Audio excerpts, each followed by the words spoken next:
Right. ఇక details చూస్తే మాజీ మంత్రి అంబటి రాంబాబుకు గుంటూరు కోర్టు షాక్ ఇచ్చింది. పోలీసుల విధులకు ఆటంకం కలిగించారన్న ఆరోపణలపై నమోదైన కేసులో ఆయనకు ఈ నెల 22 వరకు రిమాండ్ విధిస్తూ న్యాయస్థానం తీర్పునిచ్చింది. గతేడాది నవంబర్ 12న పట్టాభిపురం పోలీస్ స్టేషన్లో నమోదైన ఈ పాత కేసులో పోలీసులు నేడు అంబటిని కోర్టులో హాజరుపరిచారు. పోలీసులు ఆయనను రాజమండ్రి సెంట్రల్ జైలుకు తరలించేందుకు ఏర్పాట్లు చేస్తున్నారు.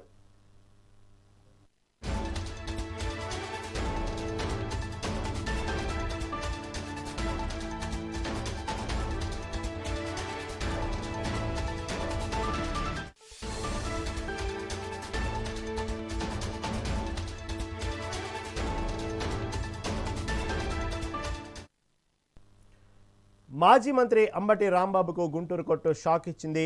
పోలీసుల విధులకు ఆటంకం కలిగించారన్న ఆరోపణలపై నమోదైన కేసులో ఆయనకు ఈ నెల 22 వరకు రిమాండ్ విధిస్తూ న్యాయస్థానం తీర్పునిచ్చింది.